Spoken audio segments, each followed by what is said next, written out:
Hai insan pendidikan Riau, kali ini Raga Melayu jalan-jalan ke Istana Sayap Pelalawan. Istana Sayap Pelalawan adalah istana peninggalan Kesultanan Pelalawan yang berlokasi di Kabupaten Pelalawan, Provinsi Riau, Indonesia. Istana ini dibangun pada abad ke-19 sekitar tahun 1896 pada masa pemerintahan Sultan Asyaidis Syarif Hasim II. Kesultanan Pelalawan merupakan kelanjutan dari Kesultanan Pekan Tua yang pada awalnya berpusat di Pekan Tua Kampar, namun kemudian berpindah ke Pelalawan akibat serangan dan konflik dengan kekuatan lain, termasuk pengaruh kolonial Belanda. Istana Sayap Pelalawan terletak di Kelurahan Pelalawan, Kecamatan Pelalawan, Kabupaten Pelalawan, Provinsi Riau. Lokasinya berjarak sekitar 30 km dari kota Pangkalan Kerinci atau sekitar 90 km dari kota Pekanbaru. Istana ini diberi nama Istana Sayap karena bentuknya yang memiliki dua sayap di kedua sisi bangunan utama. Sayap ini difungsikan sebagai tempat tinggal anggota keluarga kerajaan, ruang tamu untuk para pejabat, dan pertemuan kerajaan. Struktur dan ornamen bangunan ini sangat mencerminkan gaya arsitektur Melayu tradisional dengan pengaruh Islam. Terlihat dari dekorasi ukiran kayu pada pintu, jendela, dan tiang yang kaya akan simbol budaya Melayu. Setelah kemerdekaan Indonesia, Istana Sayap ini tidak lagi menjadi kediaman resmi kerajaan.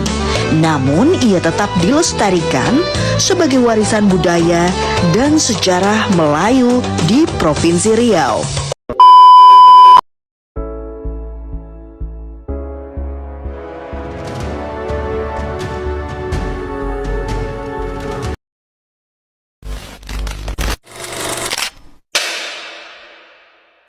Oke, baiklah kita masuk ke pembahasan pertama mengenai asal mula negeri Pelalawan.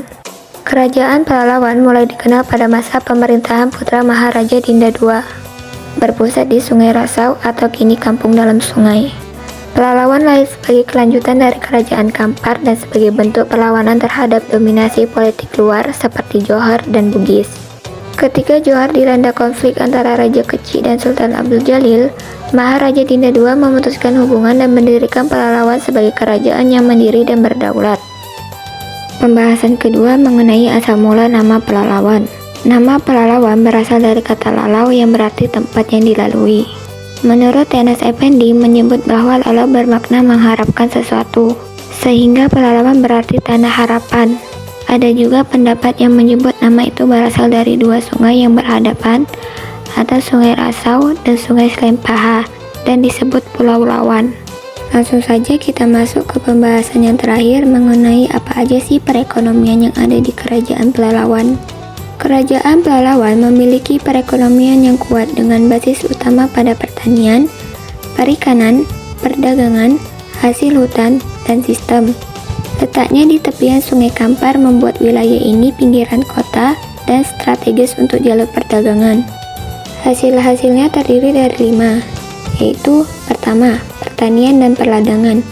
Masyarakat menanam padi, ubi, palawija, kelapa, dan pinang dengan sistem ladang berpindah di daerah pedalaman. Kedua, perikanan. Sungai Kampar menjadi sumber penghasilan utama dari tangkapan ikan seperti baung dan patin. Ketiga, perdagangan. Pelalawan menjadi pusat perdagangan antar kerajaan. Barang dagangan meliputi hasil bumi, rotan, damar, dan barang impor seperti garam, kain, serta logam.